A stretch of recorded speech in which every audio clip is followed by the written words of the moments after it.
तो मेरे YouTube channel पर आपका स्वागत है। आज हम कहानी की श्रृंखला में लाए हैं स्वार्थी दोस्त। तो हम कहानी की शुरुआत करते हैं। एक जंगल में एक लोमड़ी रहती थी। बहुत सारे जानवर उसके दोस्त थे। वह दिन भर उसके साथ खेलते कूदते समय बिताती थी। उसे खुशी थी कि उसके इतने सारे दोस्त थे। उसे इस बात का घमंड भी था कि वह जानवरों के बीच प्रसिद्ध थी और उसे बहुत सारे जानवर पसंद करते थे।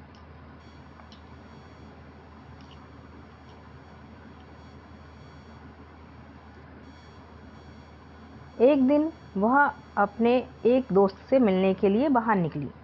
अचानक उसने शिकारी कुत्तों के भौंकने की आवाज़ सुनी। वह डर गई। वह जानती थी अगर उसने बचने की कोशिश नहीं की तो शिकारी कुत्ते उसका पीछा करके उसे मार डालेंगे। लेकिन वह शिकारी कुत्तों से अधिक तेज नहीं दौड़ सकती थी। शिकारी कुत्ते उसके काफ़ी पास पहुंच गए थे।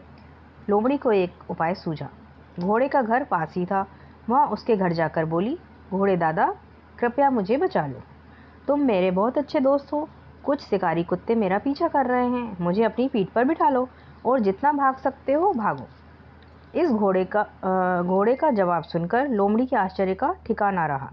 घोड़ा बोला, मुझे माफ़ कर दो, मैं तुम्हारी मदद नहीं कर सकता। मुझे अपने मालिक का ज़रूरी काम करना है। यदि मुझे देर हो गई तो मेरा मालिक बहुत गुस्सा करेगा। यह कहते हुए घोड़ा वहाँ से चला गया।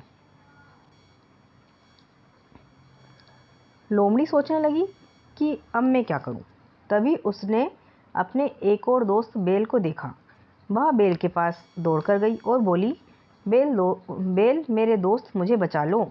तुम मेरे बहुत अच्छे दोस्त हो। मुझे अपनी पीठ पर बिठाकर दौड़ चलो, नहीं तो शिकारी कुत्ते मुझे मार डालेंगे। बेल ने कहा, मुझे माफ़ करो, मैं तुम्हारी सहायता नहीं कर सकता। मुझे कुछ ही देर बाद अपने एक दोस्त से मिलने जाना है। मैं देरी करना नहीं चाहता। यह कहते हुए बेल भी चला गया।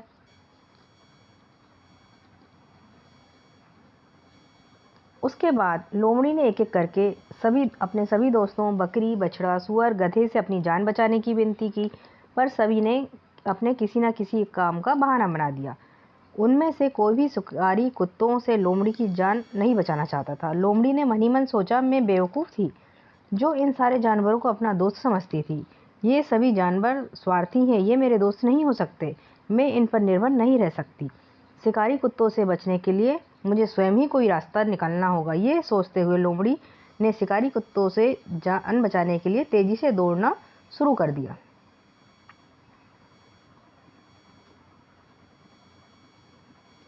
इस प्रकार ये कहानी यहीं ख़त्म होती है। इस कहानी से हमें शिक्षा मिलती है कि हमें स्वार्थी दोस्तों से दूर रहना चाहिए। धन्यवाद।